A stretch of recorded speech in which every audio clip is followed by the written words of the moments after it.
Welcome back to the Ramen Radio podcast, which sounds like a ship name and isn't a real podcast.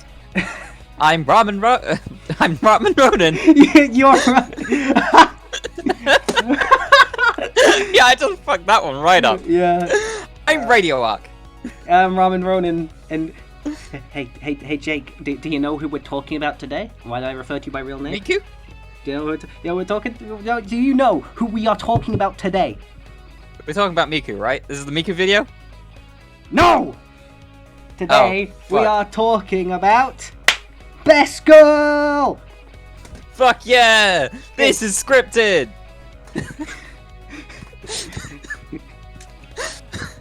I love my favorite. Sorry. So yeah, Chris Yukine, my favorite part is when she said it's Zenbu time and Zenbu'd all over the bad guys. Yeah. It's been a while since we've done this. Yeah, they just kind of like took a break from it for like. There's been like an entire Xenoblade game since the last one. Yeah, and the Sonic game is halfway out. Great. I'm a changed man. Xenoblade ruined me. Yeah. Alright, so yeah, today we're talking about Chris Yukine, which if I haven't made it apparent already is my favourite character in the entire series. Ben's a simp. Well, damn it, you didn't have to put it like that, did you? Hey, you name dropped me. Yeah, that's fair. I'm not even mad that you name dropped me, it's just... Right. Okay, so... Chris is, let's start with, just quickly... Dead air. Personality-wise. Chris is, like, she's very much the, she's the live wire, she's very aggressive. She's very hot-headed. Tsundere. Yeah, tsundere, that's a very good term, actually. She is the tsundere. Hmm. You can make arguments about Tsubaka, but... Yeah, Chris. Chris is the, like, Chris is the kind of person to be like, oh yeah, I don't care, I don't fucking care, I didn't ask, I don't care, but it's because deep down inside, she cares immensely. Yep. She doesn't want you to think she cares, because that would be inconvenient. Yeah. And she doesn't want it to be, she doesn't want to be inconvenient. Mm-hmm. It's like, is talking about Zesho Shinai spoilers? I don't know, I don't think so. Just because, like, the scene in Zesho Shinai, where, like, Chris is like, oh yeah, I'm not gonna cry, and Tsubasa's like, I'm not gonna cry neither, and then both of them cry. Yeah. I remember the scene. Yeah, you know exactly which one I'm talking about. Yeah, we've gone off script already. Yeah, just because it just feels, because, like, we immediately start off by talking about her music genre, which is kind of, like, in the notes, which is kind of, feels like a weird place to start, so I just figured we might as well summarize her personality first, and then we can get into the music. As I said in my initial Symphogear video that I made, like, nearly half a year ago now, I've already said this, but her music style feels incredibly distinct. Because, like, yes, the thing is, like, everyone past Tsubasa is essentially some variation of rock music, but, like, Chris was the first, and she has, like, the heaviest rock music. Like, oh yeah. She's, like, her rock music is just, it's you like... go from the two folk musics, essentially. Yeah. Like, you've got Japanesey music. And then you've got Scotland Forever. And then you've got, Hibiki's Scotland Forever. And then there's just Crush Chris, 40. whose music is as American as she is. Which is to say about 50%, because the rest of it's Japanese. Yeah, she just goes, like, there are some songs where she's just, like, full on, like, fucking, like, Iron Maiden, fucking Foo Fighters type shit. My favorite song lyric of hers is "Go to hell."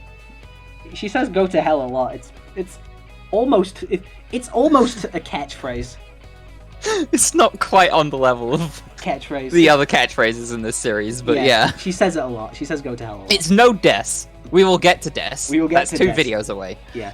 No, spoilers. No. You know, in a year, when we make 2 more videos. Yeah. Like, in the notes, when you wrote these notes ages ago, because it's been that long, and I say, I said, Mark Ichival and Trust Heart are tied for my favorites, and... That's not the case anymore, is it? No. What's tied for my favorites are Mark Ichival, Bye Bye Lullaby, Trust Heart, Gun Bullet XXX, Take This All Loaded. All time. Ben, that's all of them. Every Chris song is my favorite. That's all of them, Ben. Every Chris song is my favorite. I can't decide. I'm not that greedy. My favorite is, okay, my favorite is the one where they all sing. So, like, I'm a little greedy. Yeah. They're all my... I think if you, like, actually put a gun to my head and said, decide, motherfucker, I'd be like... I'd probably have to say Trust Heart, but, like... Especially the Ignited version. Like, I think the regular version of, like, Trust Heart has that really cool guitar bit in the intro, but, the Ignited version doesn't have. But the Ignited version in particular goes a hell of a lot harder. Yes. Like, again, as some Crush 40 type beat. Yeah. Going along with Chris being quite different at the time, Chris is the only character in the series to have 3 different genres, I'm pretty sure, for her music. Because she gets the rock stuff for her A-sides, for her battle themes. Yeah. And then you get her B-sides, the ones that she sings in other places, the much softer ones. You've got one right here on the notes. Yeah, that's it's not a song in Chris's usual style, but like Kyoshitsu Monochrome, another one of my favorites. There's not a single time I've listened to it and like not cried. There's also, that's fair. There's also like The Person I Am Tomorrow from like I think it's XV. I think it's from that one's. I also really I love that one as well. Really I'm not very familiar with the B-sides, except Hibikis. Yeah. So she's voiced by Takagaki Ayahi, who does an excellent job. Yeah. And this brings us to the third genre, because Takagaki Ayahi sings the endings.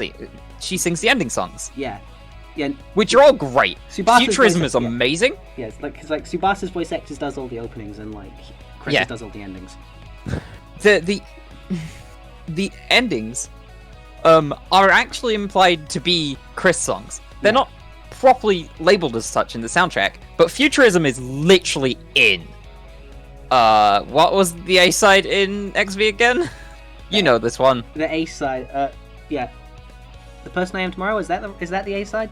That'd be the B-side. Yeah, the B-side, yeah. No, I'm tripping balls here. Take This All Loaded. Yeah, that one. Yeah, she literally says Futurism. Futurism. The fact that I can sing that just notes? off. Who wrote that note, bro? You're very non-specific. It was Dan. Yeah. Sorry. One thing you'll note, yeah. Friend. Friend, yeah, friend. It was friend. It was friend. Buddy. Pal. Yeah. So yeah, going on to like Chris's fighting style. She has like all the characters have like special attacks with all like fancy names and stuff. And I am a I have a dad taste in like old rock music, and we didn't actually talk about how she fights in the notes. What the fuck are we doing? Yeah, basically. Who wrote these notes? We did. We did. But yeah, basically what you want to know is like in terms of fighting style, Chris is gun. But she was originally whips. At the very start. The very start, she used like a one which had whips, yeah, and then she moved to gun. Yeah, but that was temporary. Yeah. And then she goes to gun. Guns, bows, crossbows, missiles, lots of missiles. Yeah. All of the missiles. Yeah. Including ones that she can ride. Yeah. Brilliant. Yeah, as I was saying earlier, I've got like a dead music taste in like rock music. And like, I greatly appreciate that all her attack names are like band references, like, you know, Megadeth Party and Artemis Spiral and like, what's it called, like Red Hot something or other. She has one with Nirvana. Yeah, back when she's using whips. Yeah, when she's using whips, a Nirvana reference. Yeah. Yeah. It's all. We don't remember all of them. it's. My point is, it's cool stuff. It's really cool stuff, and it's like it really contributed to like helping me like this character a lot more. Okay, the next thing on the notes we should probably put after this, because this is a good way to segue into the fact that her Symphogear is called Ichival. Yeah, Ichival. Which is supposedly the bow of Odin. Yeah, supposedly. It's not. It's not. It's not a real mythological weapon. It comes from Fire Emblem. It comes from Fire Emblem genealogy of the Holy War. It's also in the game Smite. Supposedly. Yeah, like Fire Emblem.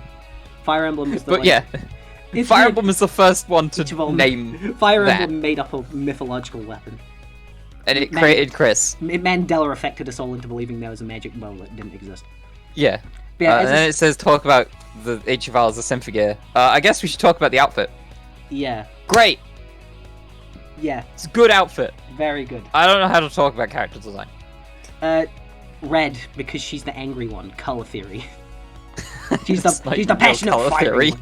No, like, she's the red. She's got the red one because it's like, I'm trying She to is apply shape angry theory. Yeah, and passionate, Yeah. and the one with the least romance going on. yeah. Interestingly, she's just Chris is pure. she's sort of by herself. Everyone else gets kind of has a pair.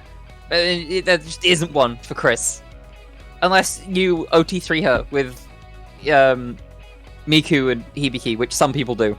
It's probably one of the least cursed ways people have tried to force Chris into a ship in this series. Is the scary thing. Yeah, No, Chris is pure. Chris just pure. In season 1 there was a little bit of Tsubasa and Chris shipping, but we'll get more on that in the next video. So we talk about the sneeze. Yep, the sneeze. Takagaki Yahi. She sneezed at a Symphogear event, I think. I think that Fuck, I don't remember this. We should have watched this video beforehand as well. Like, friend wrote this note for us, and we completely forgot about it. But yeah, like she sneezed at a Symphogear event or something, and then like there was a scene in XV where Chris sneezed, which is like a nod to it. Yeah, and also like the joke claw behind the name XV being a sneeze. XV. Where it's actually named after a few different things. We'll get to it in the Miku video. Yeah. If we do that one. Yeah. At some point. Anything else non-spoilery? The spaghetti scene. We skipped it. We skipped it. Because we had to talk about Ichiban because of the thing. But yeah, the spaghetti scene. The spaghetti scene. Top tier scene. Amazing storytelling. Peak fiction. But also, she can't eat spaghetti. Gets all over her. It gets all over her. The animators. She has a bit of spaghetti under the bottom of a mug. How does that she drinks from? How does she manage that? Like, it's really good characterization because it's her talking to Tsubasa and Tsubasa not listening and they're not able to make a plan and she's not able to talk about her insecurities. But also, the animators put an excruciating amount of detail into Chris eating that goddamn spaghetti. And I appreciate it. I love it. We've literally got an image of it in the thing. We put in the notes literally just the picture of it. Like, I don't think we've done that for literally anything else in this entire like document of like all the notes or all the videos. Oh, we were supposed to talk about the spaghetti scene being genius later. Good job. Whatever. Fuck it. The spaghetti scene was amazing. Yeah. Alright, but now let's go into the spoiler territory, like, properly now. Alright, spoilers! As we said in the last two videos, we come up with, like, joke names for all the spoiler sections in the note, and this one's fairly simple. It's just called Obvious Redemption Arc is Obvious. Yeah. Because Chris starts the series, she's a dark magical girl. Not necessarily evil, but, like... Yeah, she is the dark magical girl who is fighting against the protagonist for her own reasons. Yeah. And then, like, the protagonist... Well, actually, it wasn't the protagonist this time around. It's a bit interesting. But because of her interactions with the main cast, she realizes, actually, I don't want to be a bad guy anymore. Yeah. It's like... Here's the thing, like, the dark rival turned good trope is used way too much in fiction. Yet, despite that, I love it every single time. Fucking... Yeah. Like, Zuko in Avatar, Shadow in Sonic, Loki in the MCU. Fate Testarossa in Lyrical Nanaher, Yeah, who she was probably based on. Yeah. I love it too much. I love the trope too much. They can use fiction can use it till the cows come home, and I'll still eat it up. There's nothing quite like seeing a character who's on the enemy side like turn over a new leaf. Chris had some good fucking reasons. Yeah. To be angry and fighting literally everything. Yeah, this girl has probably been through like arguably the most trauma out of the entire main cast. Name somebody who has been through more than her. Name someone who has been through more pain than Chris. I am waiting. Like literally, like barely as a young little child, immediately parents dead. Yep. Right out the gate, parents dead, and then she gets Parents dead, and she blames someone she was close to for it, thus sort of ruining that relationship. Yeah, and then she ends up going through like years of being like sold as a slave, and then she ends up in the hands of like the main villain of season 1, who like constantly abuses her and does like horrible things to her, and it's not fun. Electroshock therapy. Yeah, and like great. Like the show does a very good job of making you feel terrible for her. You feel really bad for her. Every season, they just do whatever they can to give Chris more trauma. Yeah, not to mention like, every season feeling like responsible for the whole Solomon's Kane stuff and all that.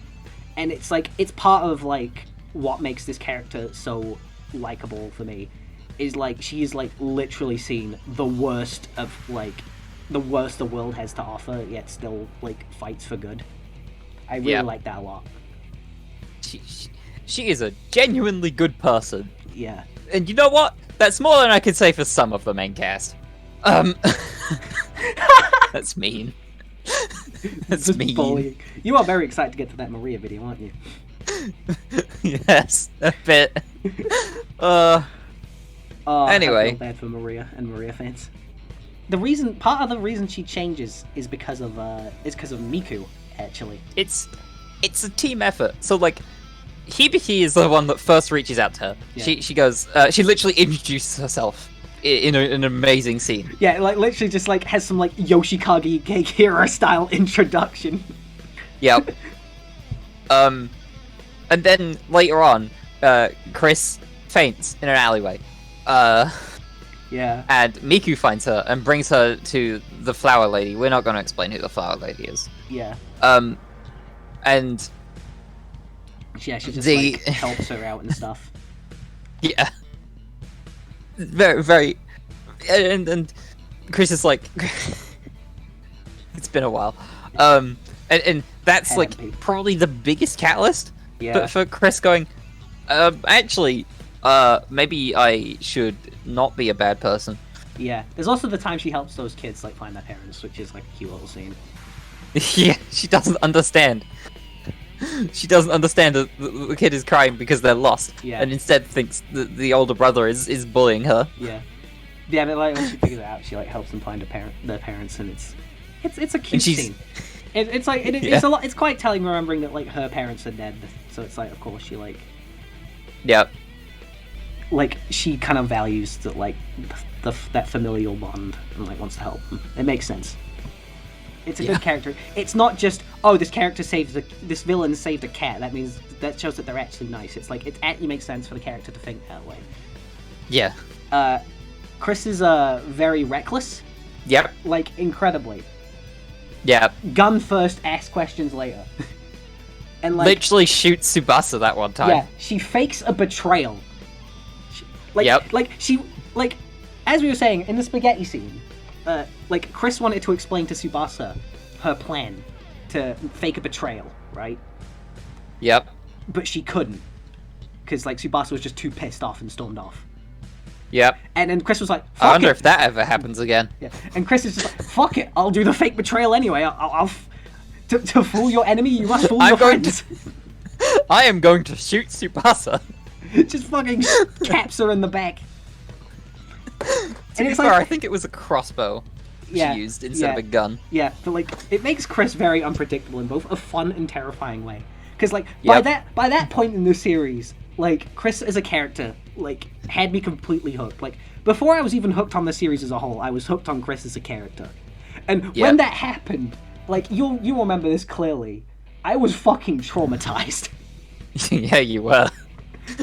I was like, what? You thought the reason I kept bringing up episode 10 was because of that. And I just completely forgot that episode 10 had that as a post-credit. Because I just love episode 10. I was traumatized. I was terrified. Yep. Oh, you have no idea. I was so scared. I suppose to continue with our notes, we should acknowledge that the spaghetti scene is genius. The spaghetti we scene sort of is talked peak- about it earlier. peak We were hit. supposed to elaborate more here We were supposed and to, only like- joke about it earlier, but we fucked it up. We were supposed to make a joke early. We fucked it up, because I was supposed to make a joke like spaghetti scene, peak fiction. They put so much detail into animating Chris eating that spaghetti, and then we were supposed to go, here's at this point supposed to go, oh yeah, and it's great because of this. But to reiterate what we said in more detail, yeah, Chris wanted to like talk about the plan. Tsubasa wasn't interested because she was pissed off. Chris, You should call me by my first name. Why aren't you calling me Tsubasa? yeah, and like Chris is just like, because obviously with everything Chris has been through, she's not exactly a people person, and yeah, she has like she's kind of like roasting her Yeah. as they're talking, and she's just kind of like Tsubasa just kind of stubs off, and Chris is like, oops. Yep. It's a good scene. It's a good scene. That- To move Yeah. on, moving on, GX. There is one particular scene I want to talk about in GX, but I'll leave it till the end. But like for now, we'll just talk about like the main thing Chris is doing in GX is taking care of Kiriko and Shirabe while Maria's off doing other things. And like, Well, while Maria's off being a bad character, damn. that's what she does in GX. I mean, that's what a lot of people do in GX. Oh, it's sad. GX is like I could do GX wasn't kind to anyone. We could do a video on GX alone on like how it's like it's got so many good ideas and how it fumbles like 90% of them. It introduces my favorite character Yeah. and does nothing with her. Yeah. Like the whole thing is like Chris is taking care of Kiriko and Shirabe because Maria's off doing other things, and she wants to look cool. She wants to be like to help to like teach them, and like she wants to look impressive, wants to look cool. She wants to be the best senpai. Yeah. Meanwhile, she constantly gets her ass kicked while Kiriko and Shirabe have to basically carry her. Yep. And it leads to one of my favorite scenes in the series. But again, we'll get to that. But first, let's talk about X's for a second. And I don't remember a lot of X's, so this is going to be probably like a whole 30-second segment. But yeah. Sorry, your note is that child who got crippled. That child that got crippled, yeah, that shows how little I remember X's. Right. So there was a child who lived in the place that Chris was in when her parents died. Yeah. And he's actually the little brother of the woman who took care of Chris sometimes. Yeah. And who Chris blamed for her parents dying. Yeah. The woman blames Chris for the fact that her brother lost, I think it was a leg. Yeah. Yeah, because he wanted to play fucking football. Yeah, he wanted to play footy. And then he gets prosthetic later on, and he's like, "Yo, I'm great. Actually, I'm glad that I'm alive." Because the way that it happened, Yeah. Chris had to shoot off his leg, otherwise he would die. Yeah. Because trauma. Yeah, it's not a... It was cool to see Chris do something again. I still think, like, Chris was at her peak in, like, G in, like, the original. But, like, it was fun to see Chris do stuff again. Have, like, her own little stuff. Yeah. XV, she was just generally all around good. Yep. But yeah, I'm gonna go back to that. I want to go back to that scene in GX. I'm talking about the scene where Chris first ignites. Yeah. Because like, yeah, the deal is like Chris is like getting annoyed now because like she's literally feels like she can't do anything and is like being carried by Kiriko and Shirabe. And it starts. Yep. She starts getting more annoyed. She starts getting more aggressive, and she's like, "We should kill them now. I could literally just blow them up with my Ichiban missiles." And Genshiro. They are in an underwater base. They're in you're in an underwater base, but she's like, and she's just getting more and more annoyed because she feels like she's not doing anything. Yep. And it leads to like a fight. And in that fight, like Chris is getting aggressive, right? Nearly shoots Shirabe by accident. And like Kiriko's like literally like, stop it now. You're getting fucking ridiculous. You're taking this way too seriously. And she doesn't listen. And as a result, like in the fight with like one of the auto scorers, Kiriko and Shirabe just get fucking clapped. Yep. And it leads to Chris kind of like going into this like mental breakdown where she like kind of realizes that she's fucked up and she's like panicking because she's like, I haven't learned a thing. I'm just as terrible as I always was. And then Kiriko and Shirabe like get back up. They're still good. And they kind of motivate her to like Like, it's like, you don't need to show off to be cool. We know you're cool, really. We love you, really, Chris. And that's kind of like what motivates her to, like, finally be able to activate Ignite properly. And, like, from an objective standpoint, I'm not sure if I can call this scene great. It's got a lot of pacing issues. A few pacing issues in GX. Yeah. Never. Like, literally, like, I feel like that mental breakdown she had. I feel like, mainly in the sense that I feel like that mental breakdown she had needed a bit more time to, like, last. Because, like, it was, like, literally, like, when I was talking fast about her going, like, oh god, I've not learned a thing, I'm evil, blah, blah, blah, blah, blah. Like, that was basically how it was. That's basically, like, just 10 seconds of her freaking out, and then back to normal. But, like, yep. I don't think any amount of critical analysis or objective looking at it can really justify how much I actually love this scene from, like...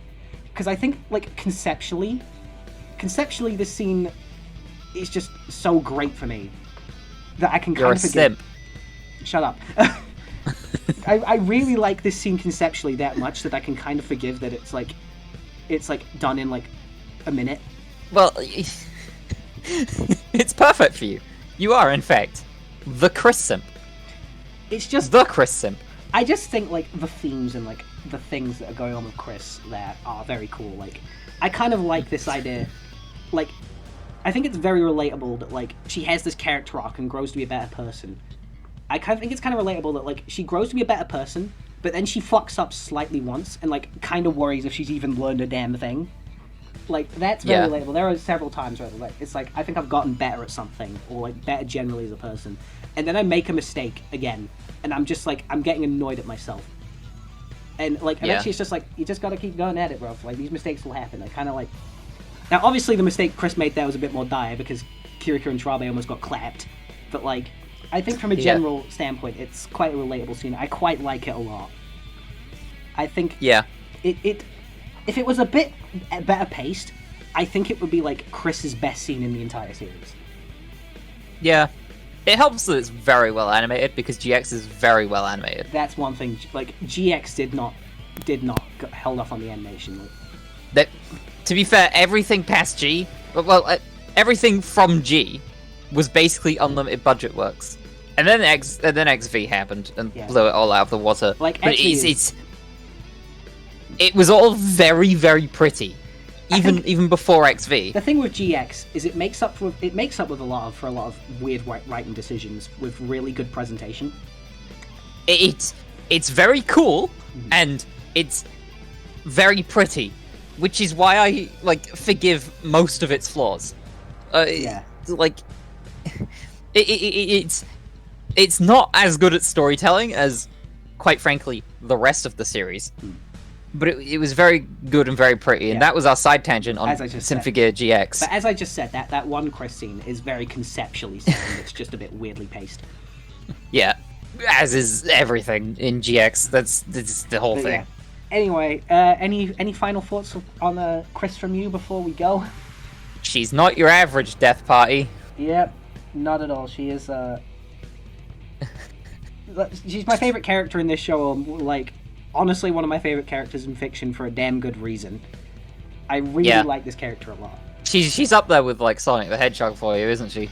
Yeah, up there with Sonic the Hedgehog, Ryuko Matoi, Genji. all those. Genuine Via. So yeah, that's Chris. We'll see you next time when we talk about Mario Candlelight Steve. Mario Candlelight Steve. Yeah, we'll be talking about Maria next. Yeah. Bye. Bye.